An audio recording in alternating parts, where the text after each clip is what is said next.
Welcome, Dr. James Beckett, Sports Card Insights. This is a special episode. I actually had an episode for today, and it was ready to go.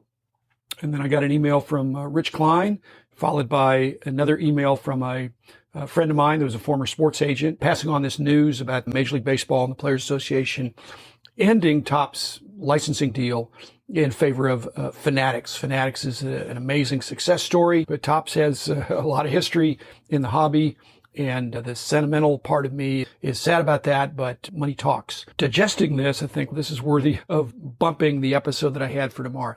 Actually, I had just gotten off the Zoom call with Nat Turner. I have an interview with Nat Turner that will release next week. And one of his questions to me in the dueling questions was about the single licensee per sport and what I might do about that or how I felt about that. And I gave what now looks like an ancient answer, because I think we're going to have a new day coming in a few years.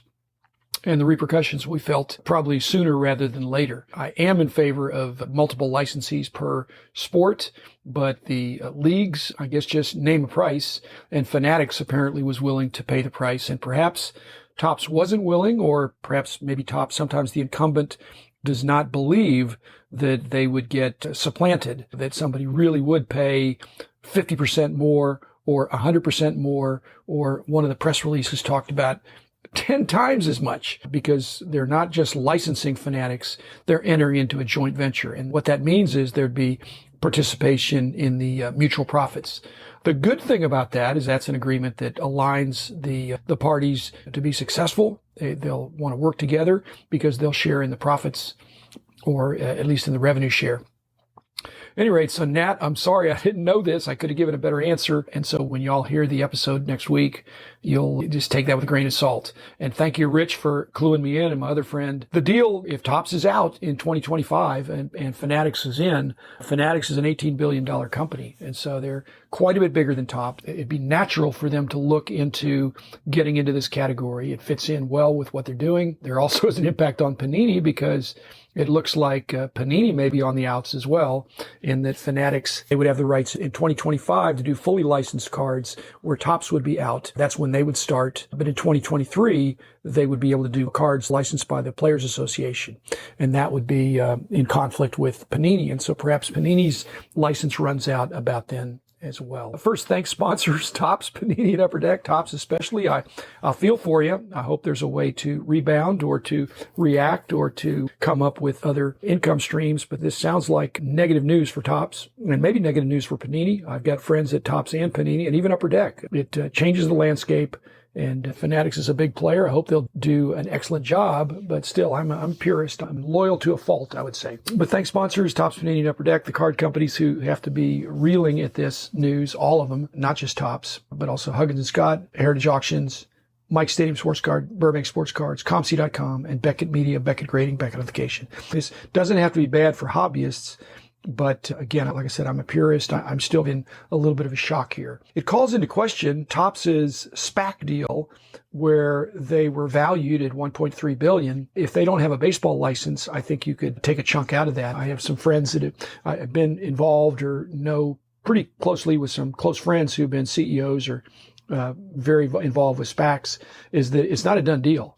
In fact, once the company that they're going to invest in is identified, they track with it, and then there's a point at which the people that have put the money in for the SPAC have a chance to say go or no go. And to me, the Topps deal could, again, I'm just coming out of a knee-jerk reaction here, so I don't have any facts other than what I've read and what I'm deducing, but to me it puts the SPAC deal with Topps in jeopardy. It also calls into question the rumors I've heard about A-Rod leading a SPAC that would acquire Panini for $3 billion. Why would you acquire Panini for $3 billion if they don't have a basketball or a football license, or if they've lost their baseball Players Association license? Those are significant parts of their business.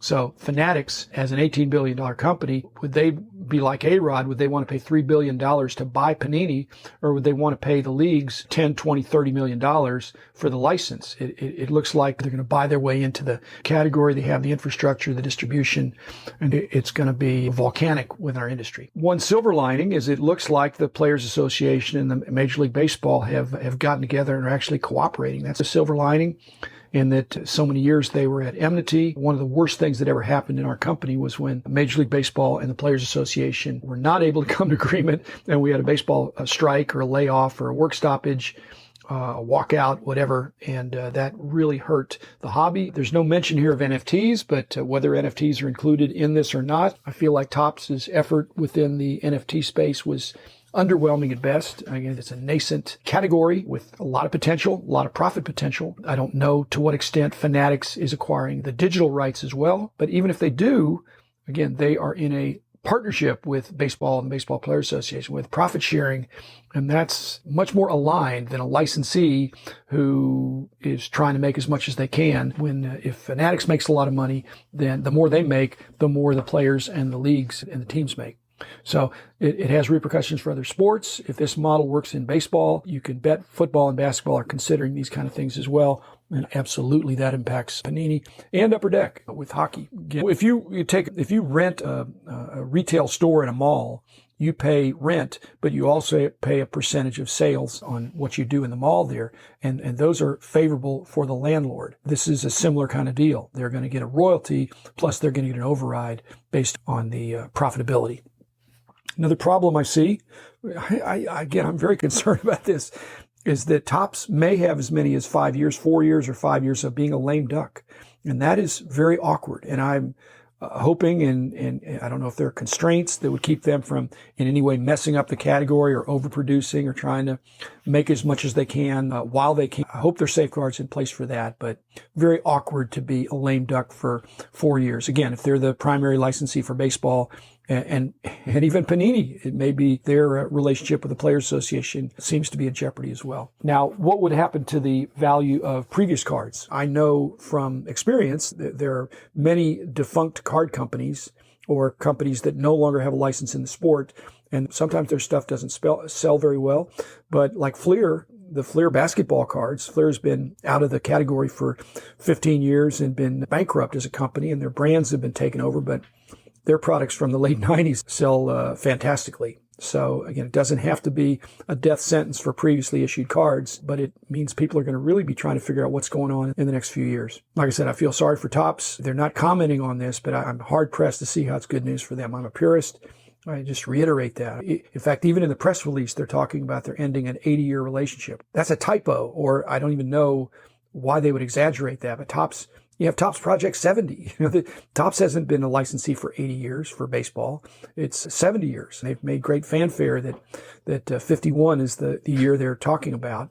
And so even in 2025 or 2026, it would be at best 75 years. So even to say that it's an 80-year relationship, that doesn't make sense to me. It makes me think that somebody's not really paying attention. They just want to get this deal. Many times it's high stakes poker where there's negotiations toward the end and they say, Topps, if you don't up your ante, we're going to go with Fanatics, or we're going to go with this other group that's made an offer. And Topps, I hope Topps wasn't complacent to say, you never pull the plug on us. We are baseball cards. We are sports cards. And to many in our industry, and to me personally, that was my first card that I ever got. And yet, if they weren't willing to match Fanatics' offer, I'm guessing they had a chance to do that, perhaps, and didn't. And that's the end of that. And again, that wouldn't just be Topps. It would be the Mudrick, the new group that's looking to come in there, and they must have huddled up and figured out, well, we're not going to do this. Surely Major League Baseball would not want to lose the brand equity and identity of Topps being synonymous with sports cards, but especially baseball cards. Again, this is just my first take. I'm hours into this. Ancillary to this is Commissioner Manfred's comments that seem to be very optimistic about the coming together of the leagues and the Players Association with a new CBA, but why not? When you look back, one of the things that the Players Association used sports card revenue for, and the other sports as well, was to fund a strike fund, that if they were going to stop work and weren't going to get paid, they were banking a lot of royalties from the card royalties.